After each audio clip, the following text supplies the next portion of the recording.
أعوذ بالله من الشيطان الرجيم بسم الله الرحمن الرحيم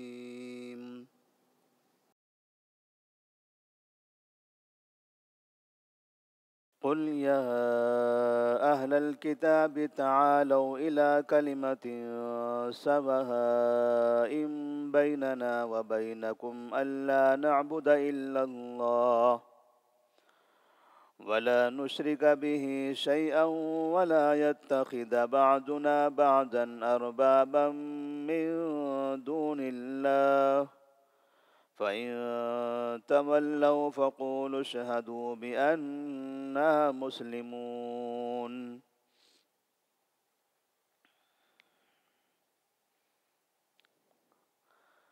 سورہ آل عمران آیت نمبر 64۔ اللہ تبارک و تعالیٰ نے اس آیت میں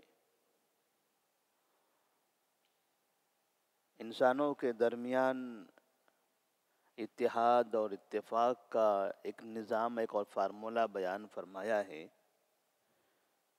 کہ انسان اگر آپس میں کسی چیز پر اتحاد کر سکتے ہیں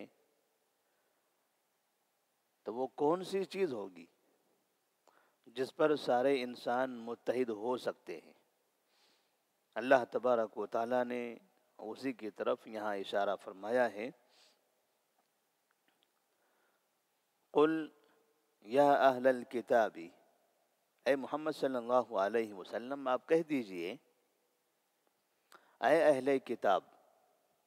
اہل کتاب یہود و نصارہ جن پر آسمانی کتابیں نازل ہوئی تھی انہیں اہل کتاب کہا جاتا ہے، اور خاص طور پر قرآن مجید میں جب بھی اہل کتاب کہا جاتا ہے تو اس سے مراد یہود اور نصارہ ہوتے ہیں۔ قل یا اہل الکتاب تعالوا الی کلمۃ سواء بیننا وبینکم، آؤ ایک ایسے کلمے کی طرف جو ہمارے اور تمہارے درمیان برابر ہے۔ جو اختلافی چھوٹے چھوٹے فروعی مسائل ہیں ان کو ابھی بازو میں رکھ دیتے ہیں، جو بڑا بنیادی مسئلہ ہے، جو سب کا اتفاقی مسئلہ ہے، اس کلمے کی طرف آ جاؤ۔ تعالوا الی کلمۃ سواء بیننا وبینکم، ایسے کلمے کی طرف آؤ جو ہمارے اور تمہارے درمیان برابر ہے، اس کو ہم بھی مانتے ہیں آپ بھی مانتے ہیں۔ تو پہلے بنیادی طور پر اس چیز پر ہم اتفاق کر لیں، اس چیز پر ایک جگہ جمع ہو جائیں۔ تو کون سا بنیادی مسئلہ ہے، کون سی بنیادی بات ہے جس پر جو ہمارے اور تمہارے درمیان برابر ہے؟ اللہ نعبد الا اللہ، کہ ہم عبادت نہ کریں مگر صرف اللہ تبارک و تعالیٰ کی۔ ولا نشرک بہ شیئا، اور اس کے ساتھ کسی بھی چیز کو شریک نہ کریں۔ یہ بنیادی مسئلہ ہے، اللہ ہی کی عبادت کرنا، اس کے ساتھ کسی کو شریک نہ کرنا، یہ تمام انسانوں کا بنیادی مسئلہ ہے۔ اللہ تبارک و تعالیٰ نے انسان کو اسی لیے پیدا فرمایا ہے، وما خلقت الجن والانس الا لیعبدون، میں نے جن اور انس کو صرف میری عبادت کے لیے پیدا کیا۔ اور اللہ تبارک و تعالیٰ نے تمام انبیاء علیہم السلام کو اپنی قوم کی طرف جو بھیجا تو وہ انبیاء اپنی قوم کو بنیادی جو اہم چیز کی دعوت دیتے تھے وہ یہی تھی کہ اللہ کی عبادت کرو، اللہ کے ساتھ کسی کو شریک مت کرو۔ موسیٰ علیہ السلام نے یہی دعوت دی، عیسیٰ علیہ السلام نے بھی یہی دعوت دی، اور آخر میں محمد مصطفیٰ صلی اللہ علیہ وسلم نے مکہ میں جب دعوت کی ابتدا کی تو یہیں سے کی، اور یہی بنیادی دعوت ہے۔ ابراہیم علیہ السلام انہوں نے بھی یہی دعوت دی، اس طرح سے انسانوں کو شرک سے روکنا، اللہ کی عبادت کی طرف بلانا، یہ بنیادی چیز ہے، اسی پر تمام انسان متفق ہو سکتے ہیں۔ تعالوا الی کلمۃ سواء بیننا وبینکم اللہ نعبد الا اللہ ولا نشرک بہ شیئا، کہ ہم اللہ ہی کی عبادت کریں اور اس کے ساتھ کسی چیز کو ہم شریک نہ کریں۔ اور تیسری بات، وَلَا يَتَّخِذَ بَعْضُنَا بَعْضًا أَرْبَابًا مِّن دُونِ اللَّهِ، ہم میں سے کوئی آپس میں ایک دوسرے کو اللہ کو چھوڑ کر رب نہ بنائے، میں آپ کو، آپ مجھے، یا ہم سب مل کر ہم میں سے کسی، ہمارے بڑے کو، ہمارے چھوٹے کو، ہمارے کسی عالم کو، ہمارے کسی شخص کو، ہمارے کسی بزرگ کو، لا يتخذ بعضنا بعضا اربابا من دون اللہ، ہم میں سے کوئی آپس میں ایک دوسرے کو اللہ کو چھوڑ کر رب نہ بنائے۔ رب تو اللہ تبارک و تعالی ہے۔ اب ہم اپنے میں سے ہی کسی کو رب نہ چن لیں، یہ کیسے ہو سکتا ہے کہ کوئی انسان کسی انسان کو رب بنا لے؟ تو یہ چیزیں حقیقت میں وجود میں آ رہی ہیں، یہ ایسی باتیں نہیں ہیں کہ جس کا وجود نہیں ہے، جس پر لوگ عمل کرتے نہیں ہیں۔ اللہ کی عبادت کا حکم دیا جا رہا ہے، اس کا مطلب یہ ہے کہ بہت سے لوگ ہیں جو اللہ کی عبادت نہیں کرتے۔ شرک سے منع کیا جا رہا ہے، اس کا مطلب یہ ہے کہ بہت سے لوگ شرک کر رہے ہیں۔ انسانوں کو رب بنانے سے منع کیا جا رہا ہے، تو اس کا بھی مطلب یہ ہے کہ لوگ انسانوں کو رب بھی بناتے ہیں۔ یہودیوں نے عزیر علیہ السلام کو رب بنا لیا، عیسائیوں نے عیسیٰ علیہ السلام کو رب بنا لیا، اور ایک دوسری برائی ان کے اندر موجود تھی۔ موسیٰ علیہ السلام عیسیٰ علیہ السلام کو رب بنانے کے ساتھ ساتھ ان کی قوم کے کچھ بڑے لوگوں کو بھی رب بنا لیا۔ وہ رب کیسے بنایا کرتے تھے؟ کیا طریقہ تھا رب بنانے کا؟ کہ لوگ اپنے میں سے کسی بڑے کو حلال و حرام کا مالک سمجھتے تھے۔ آپ جس کو حلال کہتے ہیں وہ حلال، آپ جس کو حرام کہتے ہیں وہ حرام۔ تو حلال و حرام بنانا یہ اللہ تبارک و تعالیٰ کے ہاتھ میں ہے۔ کوئی انسان کوئی چیز حلال کوئی چیز حرام نہیں بنا سکتا،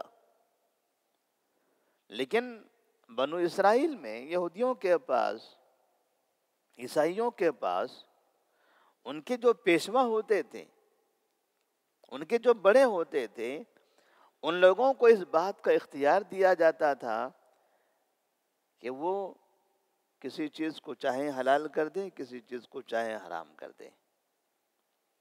یعنی شریعت بنانے کا اختیار ان کے ہاتھ میں دے دیا جاتا تھا، اور اگر انسانوں کے ہاتھوں میں شریعت بنانے کا اختیار دے دیا جائے، اللہ تبارک و تعالیٰ نے اسی کو کہا کہ انہوں نے اس کو رب بنا لیا۔ ورنہ رب بنانے کا مطلب یہ نہیں تھا کہ وہ لوگ ان کی عبادت کرتے تھے۔ رب بنانے کا مطلب یہ تھا کہ یہ جو افراد جن کو رب سمجھتے تھے، جیسے اللہ تعالیٰ نے دوسری جگہ فرمایا اتخذوا احبارهم ورهبانهم اربابا من دون اللہ، انہوں نے اپنے علماء کو اللہ کو چھوڑ کر رب بنایا۔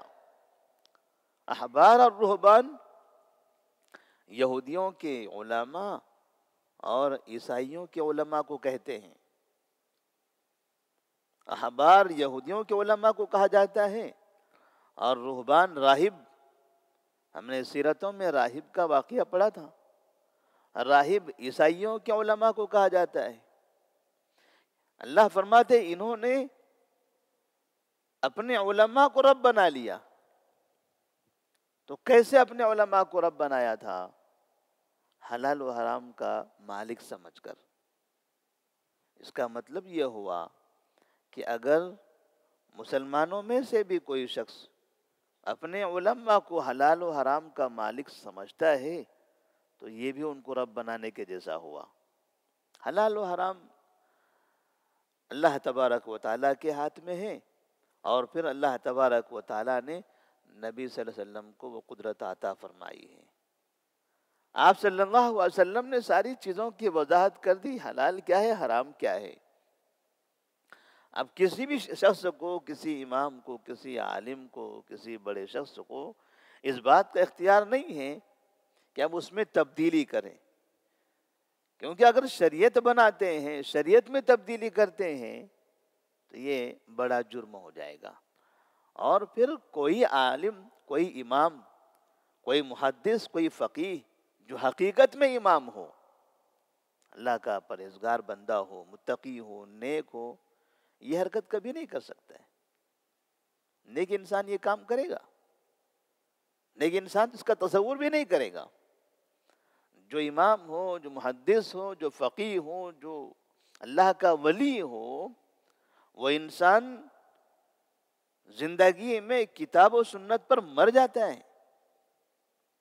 نبی کی سنت کی پیروی میں سب سے آگے بڑھنے کی کوشش کرتا ہے، نبی کی سنت کی کبھی خلاف ورزی نہیں کرتا۔ لیکن بعض مرتبہ وہ لوگ تو نہیں کرتے، لوگ ان کو ایسا بنا دیتے ہیں۔ دنیا کے اندر بہت سے لوگ ہیں، جیسے ود، سوا، یغوث، یعوق، نصر، نوح علیہ السلام کے زمانے کے نیک لوگ تھے۔ نیک لوگوں نے کبھی قبروں کی پوجا نہیں کی تھی، ان نیک لوگوں نے کبھی قبر کو پختہ نہیں بنایا تھا، کبھی مرنے والوں کی تصویریں نہیں بنائی تھی۔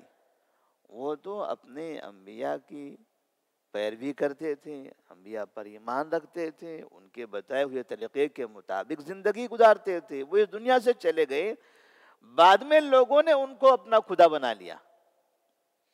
انہوں نے کبھی زندگی میں کسی انسان کو خدا نہیں مانا۔ تو ایسا ہوتا ہے کہ بعض مرتبہ مسلمانوں میں بھی جو ائمہ کرام ہیں، محدثین ہیں، اللہ تبارک و تعالیٰ نے ان کو ایک بڑا مقام عطا فرمایا، انہوں نے دین کی بڑی خدمت کی، انہوں نے کبھی ایسی حرکت نہیں کی، وہ ہمیشہ کتاب و سنت پر عمل کرتے، اسی کی دعوت دیتے تھے۔ لیکن بعد میں لوگوں نے ان کو یہ رب بنا لیا، ان کو حلال و حرام کا مالک سمجھ لیا، انہی کو ہر چیز میں فیصل مان لیا۔ نبی کی حدیثوں کے آتے ہوئے بھی لوگ سمجھنے لگے کہ میرے امام کا فتویٰ نبی کے فتوے سے بہتر ہے، میں فلاں ہوں، میں فلاں مسلک کا ہوں، میں فلاں امام کا ماننے والا ہوں، لہذا میرے لیے میرا امام ہی سب کچھ ہے، نبی کی حدیث میرے لیے قابل قبول نہیں ہے۔ کبھی زبان سے اقرار کیا تو کبھی عمل سے یہ ثابت کر دیا۔ تو اللہ تبارک و تعالیٰ نے اس چیز کو کہا ہے کہ انہوں نے اپنے علماء کو رب بنا لیا۔ اتخذوا احبارہم ورہبانہم اربابا من دون اللہ۔ اب یہاں پر بھی اللہ تبارک و تعالیٰ یہود و نصارہ سے یہ کہہ رہا ہے، بنیادی چیزیں یہ ہیں، ایک اللہ کی عبادت کریں، اس کے ساتھ کسی کو شریک نہ کریں، اور شریعت بنانے کا اختیار یہ نبی کو ہے۔ اللہ تعالیٰ نے نبی پر وحی کی اور نبی نے دنیا والوں کو بتا دیا، کسی دوسرے انسان کو شریعت بنانے کا اختیار نہیں ہے۔ اس کا مطلب کیا ہوا؟ اس کا مطلب یہ ہوا کہ جب شریعت بنانے کا اختیار صرف نبیوں کے پاس رہ گیا تو وہ شریعت محفوظ رہ جائے گی۔ اگر ہر آنے والا کوئی نہ کوئی اپنی طرف سے نیا حکم لانے لگے، نیا قانون بنانے لگے، تو دنیا میں کتنے لوگ آئیں گے، کتنے قوانین بنتے چلے جائیں گے، کتنے بدلتے چلے جائیں گے، کتنے وجود میں آتے چلے جائیں گے، تب وہ دین رہے گا کہاں سے؟ پھر ہر انسان، ہر عالم اپنے علم کے مطابق، اپنی صلاحیت کے مطابق، اپنی فکر کے مطابق نئے نئے فتوے دیتے رہ جائیں گے، اور امت اسی میں کھیلتی رہ جائے گی، کبھی ادھر کبھی ادھر۔ لیکن نبی ایک فکر، ایک ذہن، اور جو بھی کہنا ہے وہ اللہ تبارک و تعالیٰ کی طرف سے. وہ معصوم ہیں، ان کی تمام باتیں اللہ کی طرف سے ہیں، لہذا ان کے کہنے میں، ان کے کرنے میں کہیں غلطی نہیں ہوگی. فَإِن تَوَلَّوْا فَقُولُوا اشْهَدُوا بِأَنَّا مُسْلِمُونَ. اگر اہل کتاب تم ان چیزوں سے اعراض کرتے ہو، یہ پسند نہیں کرتے، ان باتوں پر اتفاق نہیں کرنا چاہتے ہو، تو جاؤ. پھر اتحاد کس چیز پر؟ فَقُولُوا اشْهَدُوا بِأَنَّا مُسْلِمُونَ. تو آپ کہہ دیجئے ان سے، گواہ رہو کہ بے شک ہم مسلمان ہیں، بے شک ہم نے اپنی ساری چیزیں اللہ کے سپرد کر دی ہیں. اللہ نے اپنی عبادت کا حکم دے دیا، ہم نے آمنا و صدقنا کہہ دیا. اللہ نے شرک سے منع کر دیا، ہم نے آمنا و صدقنا کہہ دیا، کبھی کسی کے ساتھ، اس کے ساتھ کسی کو شریک نہیں کریں گے. اللہ نے جو نظام بنا دیا، اب ہم اسی نظام کے تابع ہیں، اب ہمارے لیے کوئی دوسرا نظام نہیں ہے. بِأَنَّا مُسْلِمُونَ، ہم مسلمان ہیں. تو یہاں اتحاد کا یہ طریقہ بتایا گیا ہے. دنیا میں بھی ہم دیکھتے ہیں کئی مرتبہ مسلمانوں کی الگ الگ جماعتیں ایک پلیٹ فارم پہ اکٹھا ہوتی ہیں، اور لوگوں سے کہا جاتا ہے کہ اتفاق کر لیتے ہیں، کسی چیز میں اتحاد کرتے ہیں. تو بعض مرتبہ اتحاد و اتفاق کے لیے دعوت تو دی جاتی ہے، سب ایک صف میں بیٹھے ہوئے ہوتے ہیں، سب کے چہرے الگ الگ، سب کی رائے الگ الگ، سب کا منہج الگ الگ، سب کا عقیدہ الگ الگ. کوئی اللہ کی خاص عبادت کر رہا ہے تو کوئی اس کے ساتھ کسی کو شریک بھی کر رہا ہے. کوئی فلاں ولی کو مانتا ہے، کوئی فلاں بزرگ کو مانتا ہے، کوئی فلاں کو مانتا ہے، کوئی علی کو مانتا ہے، کوئی حسین کو مانتا ہے، کوئی دوسرے کو مانتا ہے. ایسے کئی چہرے ایک اسٹیج پر جمع ہو جاتے ہیں. مسلمانوں کو لگتا ہے کہ شاید یہ سب متحد ہو رہے ہیں. صرف اسٹیج کے اوپر یہ ایک جگہ پر دکھائی دیتے ہیں. اس اسٹیج سے اترنے کے بعد زندگی کے کسی بھی میدان میں یہ الگ الگ چہرے، الگ الگ رنگ، الگ الگ کپڑے کے افراد کبھی ایک ساتھ بیٹھے ہوئے دکھائی نہیں دیتے، کبھی متحد نظر نہیں آئیں گے. اور جیسے ہی یہ اسٹیج سے اتر کر اپنی اپنی مساجد میں جائیں گے، وہاں جانے کے بعد یہ سب ایک دوسرے کے خلاف بولتے ہوئے دکھائی دیں گے، کیونکہ اتحاد کی جگہ ہی نہیں ہے. کس چیز پر اتحاد کرنا ہے؟ جس چیز پر اتحاد ہو سکتا ہے، اور وہ ہے عدم شرک، توحید. اتحاد کے لیے توحید کی دعوت ہی نہیں دی گئی، توحید پر اتفاق کے لیے بلایا بھی نہیں گیا. دیگر چیزوں پر اتحاد کے لیے بلایا جا رہا ہے، توحید پر اتفاق کے لیے نہیں بلایا جا رہا ہے. پرسنل لا بورڈ کا کوئی طلاق کا مسئلہ آ گیا، آؤ اتحاد کر لو. حلالے کا مسئلہ آ گیا، آؤ اتحاد کرو. کسی مسجد کا معاملہ آ گیا، آؤ اتحاد کرو. سب کے فتوے الگ الگ ہے. ایک جگہ ایک اسٹیج پر آتے ہیں، تھوڑی سی تقریریں کرتے ہیں، لیکن جب یہ سب اپنے اپنے میدانوں میں جاتے ہیں تو وہاں سب اسی اسٹیج کے خلاف فتوے دیتے ہوئے نظر آتے ہیں. اتحاد کی اصل چیز ہے توحید. توحید ہی انسانوں کو آپس میں متحد کر سکتی ہے. اس لیے کہ جب تمام انسان اللہ پر متحد ہو جائیں، اپنے معبود پر متحد ہو جائیں، تو اللہ تعالیٰ اس اتحاد میں برکت بھی دے گا. مسلمان اپنے رب پر ہی متحد نہیں ہیں تو دوسری چیزوں میں کہاں متحد ہوں گے؟ اپنے نبی پر ہی متحد نہیں ہیں، نبی کو ہی حقیقت میں شریعت کا مالک نہیں سمجھتے، فنا فنا کو سمجھتا ہے، فنا فنا کو سمجھتا ہے، تو اللہ پر متحد نہیں، نبی پر متحد نہیں، تو اتحاد کہاں سے ہوگا؟ اس لیے اللہ تبارک و تعالیٰ نے دونوں چیزوں کی طرف یہاں اشارہ کر دیا. عبادت اللہ کی، اللہ پر متحد ہو. پھر شریعت بنانے کا اختیار اپنے اماموں کو، اپنے عالموں کو نہ دیں. لا يتخذ بعضکم بعضنا بعضا اربابا من دون اللہ. ہم آپس میں ایک دوسرے کو اللہ کو چھوڑ کر رب نہ بنائیں. حالانکہ رب بنانا کتنی عیب، کتنی بڑی بری بات ہے. اللہ نے اس کو رب بنانا بتا دیا. آپ جب پوچھیں کیا آپ اپنے امام کو رب مانتے ہو تو کہیں بالکل نہیں، ہمارے امام امام ہے، رب کیسے ہو سکتے ہیں؟ انسان کہتا ہے میں نے رب نہیں بنایا، اللہ کہتا ہے تو نے رب بنایا اس کو. اللہ نے کہا تو نے اس کو رب بنا دیا. کیسے رب بنا لیا؟ جب تم اس شخص کو شریعت کا مالک سمجھتے ہو، اس کا مطلب یہ ہوا کہ تم نے اس کو رب بنا لیا. یہود و نصارہ بھی اپنے علماء کو رب نہیں مانتے تھے، پھر بھی اللہ تعالیٰ نے کہا اتخذوا احبارهم ورهبانهم اربابا من دون اللہ. انہوں نے اپنے علماء کو رب بنا لیا تھا. مفسرین لکھتے ہیں کیسے رب بنایا تھا انہوں نے؟ ان سے پوچھا جائے کیا تمہارے راہب، تمہارے علماء یہ رب ہیں؟ تو کہتے تھے نہیں، وہ کہاں سے رب ہے ہمارے؟ تو کیا جس چیز کو وہ حلال قرار دیں آپ اسی کو حلال مانتے ہو؟ کہا ہاں. جس چیز کو وہ حرام قرار دیں آپ اسی کو حرام سمجھتے ہو؟ کہا ہاں. تب نبی کا حلال و حرام کہاں چلا گیا؟ جو آپ کے اماموں نے، آپ کے عالموں نے حلال و حرام بتا دیا تم اسی کو مان رہے ہو، نبی کے حلال و حرام کو نہیں مانتے. اس کا مطلب یہ ہوا کہ تم نے اس کو رب بنایا ہے. تو اللہ پر اتحاد اور نبی پر اتحاد.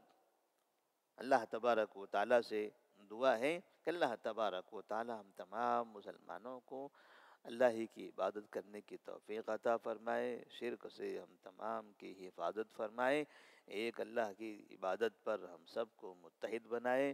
آخری نبی خاتم النبیین سید المرسلین صلی اللہ علیہ وسلم پر ہم سب کو ان کی محبت پر، ان کے احترام پر، ان کی عظمت پر اور ان کی نبوت اور رسالت پر ہم سب کو متحد فرمائے. السلام علیکم ورحمۃ اللہ وبرکاتہ.